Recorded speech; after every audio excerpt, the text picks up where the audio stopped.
नमस्कार मित्रांनो, आजच्या व्हिडिओमध्ये आपण पाहणार आहोत रिच डॅड पुअर डॅड या ऑडिओ बुकमधील आपण चॅप्टर नंबर 1ला सुरुवात करणार आहोत, ज्याचे नाव आहे rich dad poor dad. Robert Kiyosaki यांनी सांगितल्यानुरूप. तर मित्रांनो, याच्या आधी याच्यावर आपली प्रस्तावना कंप्लीट झालेली आहे. ती जर तुम्ही पाहिली नसेल तर कृपया सगळ्यात आधी ती प्रस्तावना तुम्ही पहा. डिस्क्रिप्शनमध्ये प्लेलिस्टची लिंक दिलेली आहे. आणि व्हिडिओला लाईक केलं नसेल तर व्हिडिओला नक्कीच लाईक करा, कारण तुमची एक लाईक आमच्यासाठी पुढच्या व्हिडिओची मोटिवेशन असते. आणि तसेच चॅनलला सबस्क्राईब करा आणि बेल आयकॉनला प्रेस करून ऑलवर ठेवा, जेणेकरून येणाऱ्या व्हिडिओची नोटिफिकेशन सगळ्यात आधी तुमच्यापर्यंत पोहोचेल. तर चला मग सुरुवात करूच या प्रकरणाला. प्रकरण 1, रिच डॅड पुअर डॅड. मला 2 वडील होते, एक श्रीमंत तर एक गरीब. त्यापैकी एक खूप उच्च शिक्षित आणि बुद्धिमान होते. त्यांनी PhD मिळवली होती. महाविद्यालयातील 4 वर्षाचा अभ्यासक्रम त्यांनी 2च वर्षाच्या आत पूर्ण केला होता.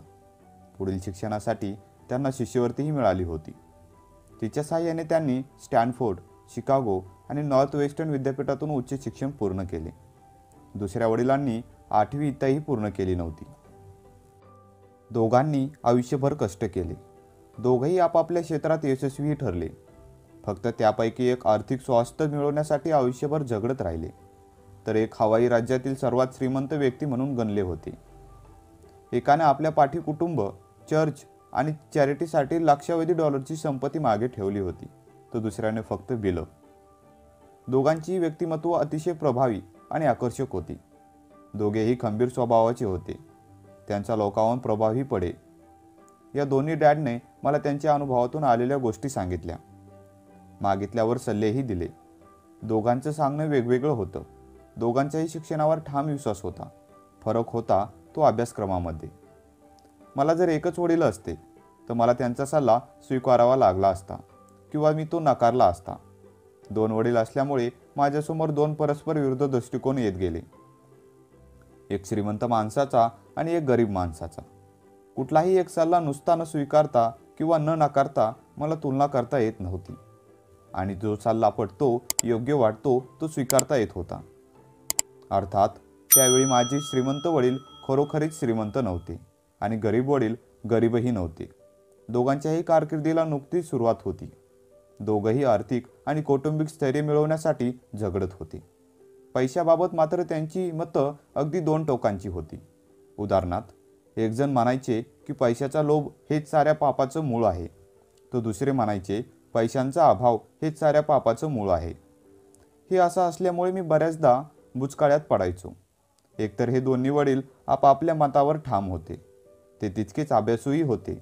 त्यामुळे नक्की कोणाचं ऐकायचं हे मलाच ठरवता यायचं नाही. सुरुवातीला दोघांचंही पटायचं. मी देखील वयानं लहानच होतो आणि मला चांगला मुलगा म्हणून घ्यायचं होतं. 2 विरुद्ध मतांमुळे, त्यातही पैशाबाबतच्या तीव्र मतामुळे ते शक्य होत नव्हतं. आणि खरं सांगायचं तर या परिस्थितीमुळेच मी देखील विचार करू लागलो. दोघांची मतं, त्यांचे सल्ले ऐकून त्यावर चिंतन करण्याची सवय मला लागली. काय आणि का हे प्रश्न मी स्वतःलाच विचारू लागलो. मी खूप विचार करू लागलो होतो.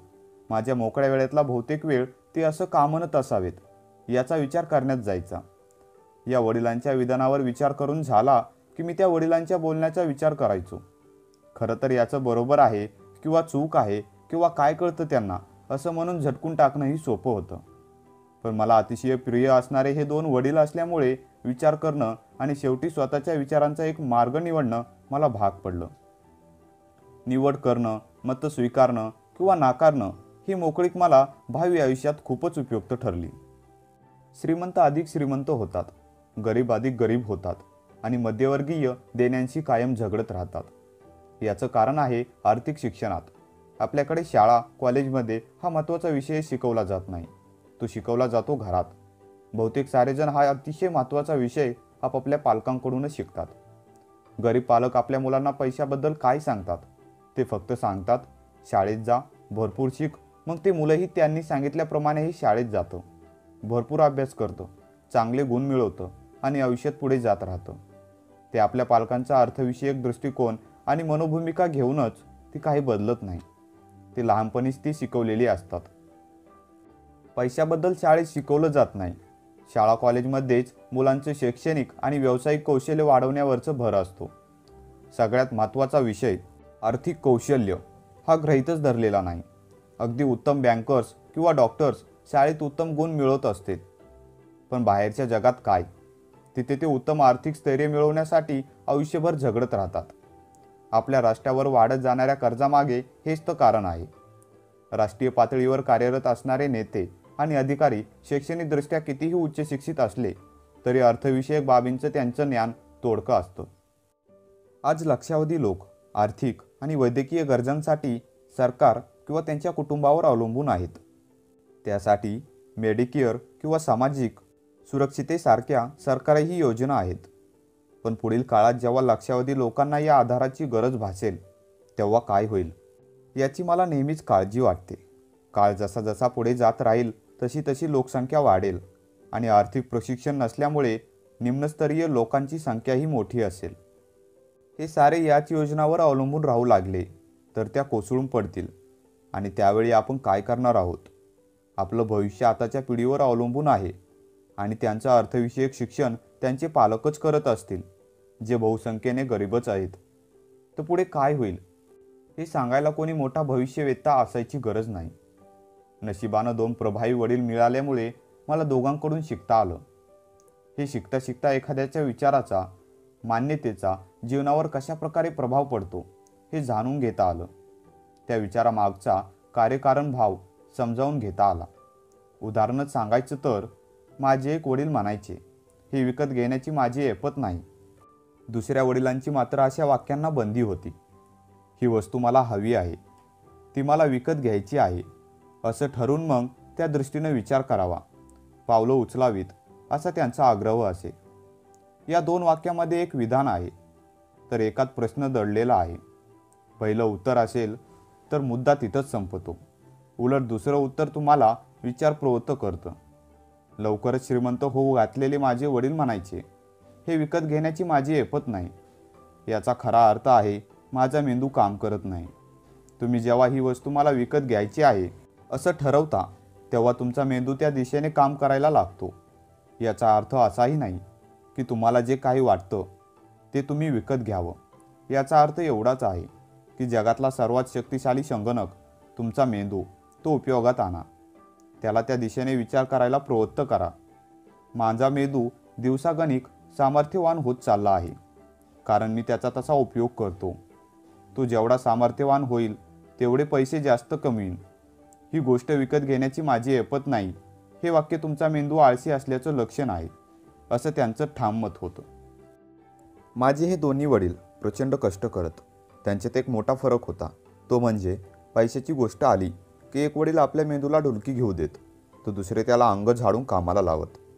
त्याचाच परिणामस्वरूप एक डॅडी गरीब राहिले आणि एक श्रीमंत झाले. एक माणूस नियमितपणे व्यायाम करतो आणि दुसरा सोप्यावर लोळत टीव्ही पाहतो. तसाच हाही प्रकार.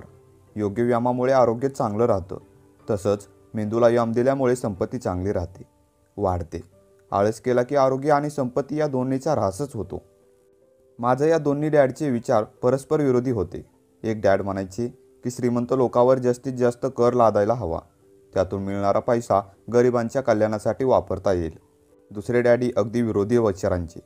ते म्हणायचे की पैसा निर्माण करणाऱ्या लोकांवर कर लादणं म्हणजे संपन्नता आणणाऱ्यांना शिक्षा देणंच आहे.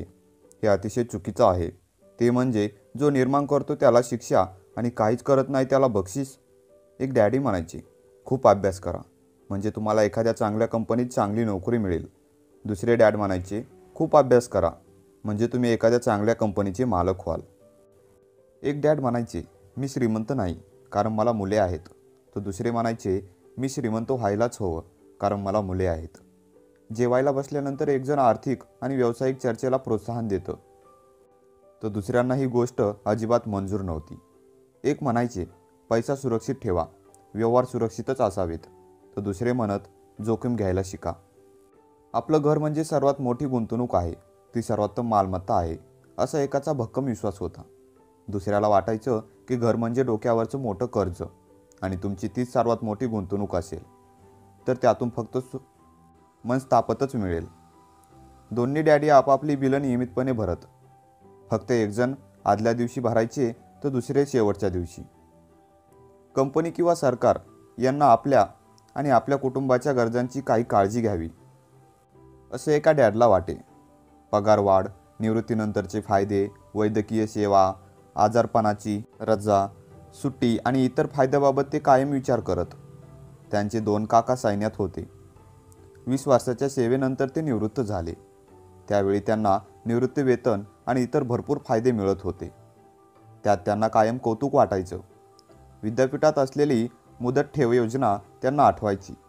नोकरीची सुरक्षितता आणि त्यातून मिळणारे फायदे हे त्यांना नोकरीपेक्षाही जास्त महत्त्वाचे वाटत. मी जर ही सरकारी नोकरी मनापासून केली आहे, खूप कष्ट घेतले आहेत, तर नोकरीत आणि निवृत्तीनंतर मिळणाऱ्या गोष्टीवर माझा हक्कच आहे, असं त्यांचं ठाम मत होतं. या उलट दुसऱ्या डॅडचा स्वसामर्थ्यावर विश्वास होता. माणसाने स्वावलंबीच असावं असं त्यांना वाटायचं. ही हक्काची मानसिकता त्यांना बेचायची. असा विचार करत करत लोक कमजोर आणि आर्थिकदृष्ट्या कमकुवत होतात असं त्यांना वाटे. माणसानं आर्थिकदृष्ट्या सक्षमच असलं पाहिजे असं ठाम प्रतिपादन ते करायचे. एक डॅड त्यांच्या उत्पन्नातून थोडे तरी डॉलर्स बाजूला टाकण्यासाठी धडपडायचे, तर दुसरे त्याच पैशांची गुंतवणूक करायचे. चांगली नोकरी मिळवण्यासाठी उत्तम CV कसा लिहावा हे मला एका डॅडने शिकवलं, तर दुसऱ्या डॅडने उत्तम व्यावसायिक आणि आर्थिक प्लॅन कसा करावा हे शिकवलं. या 2 टोकांच्या मतामुळे, गदारोळामुळे माझा अजिबात तोटा झाला नाही, उलट फायदाच झाला. मी विचार करायला लागलो. एखाद्याच्या विचारांचा त्याच्या जीवनावर कसा परिणाम होतो हे पाहण्याची संधी मला मिळाली. माझ्या हेही लक्षात आलं की फक्त आणि फक्त विचारामुळेच आपल्या आयुष्याला आकार येत असतो. माझे गरीब डॅड नेहमी म्हणायचे की मी कधीच श्रीमंत होणार नाही, आणि हे त्यांचंच भाकीत सत्यात उतरलं. दुसऱ्या बाजूला माझे श्रीमंत डॅड हे श्रीमंत आहे असं म्हणायचे. मी श्रीमंत आहे आणि श्रीमंत माणसं हे असं वागत नसतात असं ते नेहमीच म्हणायचे. एकदा त्यांना मोठा आर्थिक फटका बसला. ते पार कोलमडून पडण्याची वेळ आली. पण तेव्हाही ते मी श्रीमंत आहे असंच म्हणत. आर्थिक फटका बसणं आणि गरीब असणं यात मोठा फरक आहे. आर्थिक फटका तात्पुरता असतो, तर गरिबी कायमची असते असं ते सांगत. गरीब डॅड म्हणत, माझ्या दृष्टीनं पैशाला फारसं महत्त्व नाही, तर श्रीमंत डॅड म्हणत, पैसा ही शक्ती आहे. आपले विचार खूप महत्त्वाचे असतात. आपल्या जीवनाचा मार्ग तेच ठरवत असतात. असं असलं तरी विचारांची शक्ती काही मापता येत नाही, ती अनुभवता येते. मला माझे विचार मांडता येत होते. मुळात मी विचार करू लागलो होतो. त्यातून मला जाणवलं होतं की माझे गरीब डॅड हे पैसे कमी मिळत असल्यामुळे गरीब नव्हते. त्यांचे विचार आणि तशा कृतीमुळे ते गरीब राहिले होते. सततच्या विचारामुळे मला या दोन्ही डॅडच्या विचारातील तफावत लक्षात येत होती. त्यांची 2 टोकांची मतं आणि त्यामुळे होणारे परिणाम मी जवळून अनुभवत होतो. आता माझ्यापुढे प्रश्न होता की मी कोणाचा सल्ला मानावा, श्रीमंत डॅडचा की गरीब डॅडचा. दोघांनाही शिक्षण आणि ज्ञान या दोन्ही गोष्टीविषयी प्रचंड आदर होता. मी भरपूर शिकावं याबाबत त्यांचं दुमत नव्हतं. मतभेद होता. तो काय शिकावं याबाबत. एकाला वाटायचं की मी खूप अभ्यास करावा, पदवी मिळवावी आणि पैसे कमवण्यासाठी चांगली नोकरी करावी. मी वकील किंवा अकाउंटंट व्हावं किंवा एखाद्या बिझनेस स्कूलमध्ये MBAला प्रवेश मिळवावा असं वाटायचं. दुसऱ्यानं मला श्रीमंत होण्यासाठी अभ्यास करायला सांगितलं. पैसा म्हणजे नक्की काय आहे, पैसा कशा प्रकारे काम करतो, आपल्यासाठी तो काय करू शकेल याचा अभ्यास करायला हवा असं ते सांगायचे. मी पैसे मिळवण्यासाठी काम करत नाही, तर पैसे माझ्यासाठी काम करतात असं ते नेहमी सांगायचे. त्यावेळी मी 9 वर्षाचा होतो. हे सारं अनुभवत होतो, विचार करत होतो आणि त्या विचारातून मी श्रीमंत डॅडचं ऐकावं, त्यांच्याकडून पैशाविषयीचं ज्ञान मिळवावं असा निर्णय घेतला. माझ्या गरीब डॅडकडे उत्तम पदव्या होत्या, तरीही याबाबत त्यांचं न ऐकण्याची मी ठरवलं. थोडं शहाणपण रॉबर्ट फ्रॉस्टकडून. रॉबर्ट फ्रॉस्ट हे माझे आवडते कवी आहेत. त्यांच्या सगळ्यात कविता मला आवडतात. त्यातील द रोड नॉट टेकन ही कविता माझी सर्वात आवडती. मी जवळजवळ रोज वाचतो. त्यात एक सुंदर विचार आहे, तो मला आवडतो. वाट अशी जिमनं घेतलेली, चालत असता दिशा दूरची, अडखळलो थोडा एका दिशी, समोर होत्या वाटा 2, एक डावी अन एक उजवी, थांबून थोडा पाहून गेलो वाट एक मग सुंदरशी, पर्णराजी आच्छादित अन लोक चालले त्यावरुनी. दुसरी वाट तशीच परंतु गवताळ अन उजाडासी, वही वाट ही नसे तिथे अन भासे गुडवल याची. होते माहीत मजला हेही पहिली वाट सोयीची, दुसरी वाट पाहे वाट अखंडित पण पथिकांची. अभिमाने ही आज सांगतो तीच वाट मम भाग्याची, धाडस करुणी परिश्रमांते वाकविले मी दैवाही. तर मित्रांनो, ही एक कविता होती. आवडली असेल तर व्हिडिओला नक्कीच लाईक करा. मी गेली अनेक वर्षे या कवितेचं मनन करतो. माझ्या उच्च शिक्षित वडिलांचा सल्ला आणि पैशाविषयीची भूमिका न स्वीकारण्याचा निर्णय खूप क्लेशदायक होता. तरी देखील याच निर्णयामुळे माझ्या आयुष्याला आकार आला, हे तितकंच खरं. कोणाचा सल्ला ऐकायचा हे ठरवल्यानंतर माझं अर्थविषयक शिक्षण सुरू झालं. माझ्या श्रीमंत डॅडनं सतत 30 वर्ष मला माझ्या 39व्या वर्षापर्यंत शिकवलं. ज्यावेळी त्यांना वाटलं की आता माझ्या डोक्यात त्यांचं शिकवलं शिरलं आहे, मला सर्व समजलं आहे, जे शिकलो त्याचं आकलन झालं आहे, त्याचवेळी ते थांबले. पैसा हे शक्तीचं एक रूप आहे, पण त्याहीपेक्षा प्रबळ आहे ते अर्थविषयक शिक्षण. पैसा येतो आणि जातो. तो पैसा कसं काम करतो किंवा त्याकडून काम कसं करून घ्यायचं याचं शिक्षण मिळालं असेल तरच तुम्ही त्याचा उपयोग करू घेऊ शकता. संपत्ती मिळू शकता, फक्त विधायक विचारसरणी उपयोगाची नाही. तेवढंच असूनही अनेकांचा काहीच करता येत नाही, कारण त्यांना पैसा कसा कार्य करतो याचं शिक्षण मिळालेलं नसतं. त्यामुळेच ते आयुष्यभर फक्त पैसा मिळवण्यासाठी कष्ट उपसत राहतात. मी जेव्हा हे शिकायला सुरुवात केली तेव्हा माझं वय होतं 9 वर्ष. त्यामुळे श्रीमंत डॅडने दिलेले खूप धडे साधे होते. फक्त 6 धडे होते. तेच धडे मी 30 वर्षे गिरवत होतो. हे पुस्तक त्यात 6 धड्यावर आहे. माझ्या श्रीमंत डॅडनं मला जे सांगितलं ते मी या पुस्तकातून तुमच्यासमोर ठेवतो आहे. हे धडे म्हणजे आपल्या प्रश्नावरची उत्तरं नाहीत. हे आहेत चौकातले दिशादर्शक खांब. बदलत्या आणि अनिश्चित वातावरणात असलेले वेळी हे खांब तुम्हाला योग्य ती दिशा देतील. तुम्हाला आणि तुमच्या कुटुंबाला श्रीमंत होण्यासाठी मदत करतील. तर मित्रांनो, हे धडे आपण नंतरच्या प्रत्येक एका चॅप्टरमध्ये पाहणार आहोत. हे इथेच तुम्हाला हे चॅप्टर इथे संपलेलं आहे. तुम्हाला जर हा चॅप्टर आवडला असेल तर नक्कीच व्हिडिओला लाईक करा आणि चॅनलला नक्कीच सबस्क्राईब करा, कारण आपल्या चॅनलवर अशाच ऑडिओ बुक अपलोड होत आहेत. तर भेटूत नंतरच्या धड्यामध्ये प्रकरण नंबर 2 मध्ये. Keep watching, keep learning. Bye bye.